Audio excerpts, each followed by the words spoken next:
l'inflation a atteint des niveaux records récemment, dépassant le niveau de 5,2% en mai 2022 en France, et 8,5% aux États-Unis. Cette inflation affecte plus ou moins les entreprises selon leur secteur et leur modèle économique. On s'intéresse dans cet article aux sociétés cotées en bourse qui résistent le mieux à l'inflation. Les sociétés du luxe, Kering, LVMH, Hermès, les valeurs du secteur du luxe sont les championnes du pricing power, elles sont capables de répercuter la hausse des coûts sur les prix sans que cela affecte la demande. La force du modèle économique est que le prix est l'argument majeur du luxe pour rendre ses produits encore plus désirables. Plus la pièce est chère, plus son pouvoir d'attractivité est élevé. Les sociétés de ce secteur, notamment en France, ont bâti leur réputation sur ce postulat. LVMH, Hermès ou Kering disposent historiquement d'un fort pricing power. Le seul bémol pour ces sociétés du luxe est l'exposition à la Chine qui a fonctionné au ralenti pendant de longues semaines en raison des restrictions sanitaires. D'ailleurs,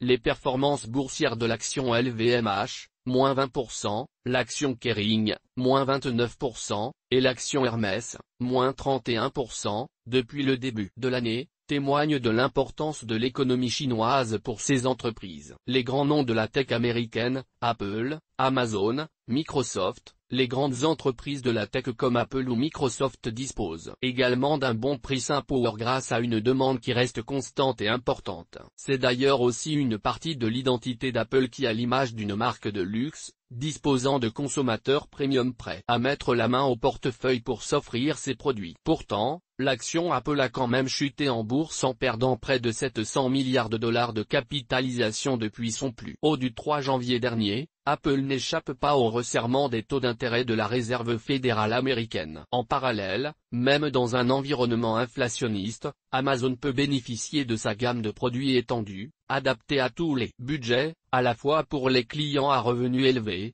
moins affectés par la hausse des prix, et pour les plus petits revenus en proposant des articles à bas prix qui peuvent l'aider à concurrencer des enseignes de hard discount. En outre, Amazon a été le pionnier du secteur du cloud avec sa division AWS, qui connaît une croissance rapide, peu affectée par l'inflation. D'ailleurs, comme cette technologie tend à réduire les coûts pour les entreprises, la hausse des prix pourrait accélérer cette adoption. Certains noms de l'industrie, Rexel, Arkema, Verallia, à l'image du luxe et de la tech, certaines valeurs industrielles utilisent le même levier du pricing power pour préserver leurs marges. Par exemple, le spécialiste et numéro 3 mondial des emballages en verre Verallia a été capable d'augmenter ses prix de 10% tout en conservant sa clientèle et a publié d'excellents résultats au premier trimestre. Excellente surprise pour la bourse qui anticipait de fortes turbulences avec l'augmentation du prix des matières premières, gaz, électricité, sable de verre, etc.,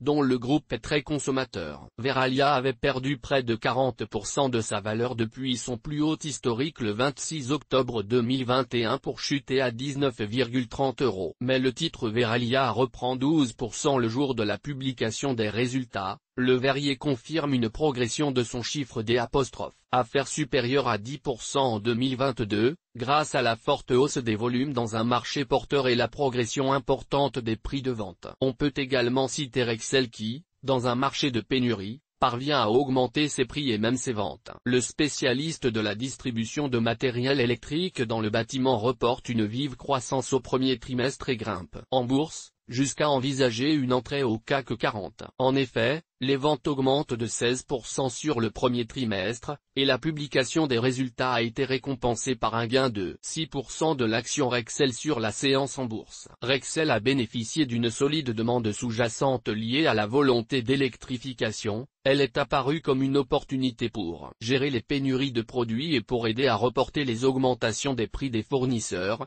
qui devraient s'accélérer dans l'environnement actuel. Enfin, certains acteurs de la chimie comme Solvay ou Arkema ont pu répercuter la hausse des coûts dans leurs prix de vente. Par exemple, à l'occasion de son point trimestriel début mai, Arkema a annoncé un résultat net courant multiplié par 2,4 à 376 millions d'euros et un EBITDA en hausse de 72,9% à 619 millions. Le chiffre d'affaires du groupe de chimie s'est établi à 2,9 milliards d'euros, en croissance de 30% à périmètre échange constant, grâce notamment à une forte évolution de prix de vente plus 31,5%, qui répercute totalement la hausse des coûts des matières premières, de l'énergie et du transport. Source des images, FreePic. Toutes nos informations sont, par nature, génériques. Elles ne tiennent pas compte de votre situation personnelle et ne constituent en aucune façon des recommandations personnalisées en vue de la réalisation de transactions et ne peuvent être assimilées à une prestation de conseil en investissement financier, ni à une incitation quelconque à acheter ou vendre des instruments financiers. Le lecteur est seul responsable de l'utilisation de l'information fournie, sans qu'aucun recours contre la société éditrice de Café de la Bourse comme ne soit possible.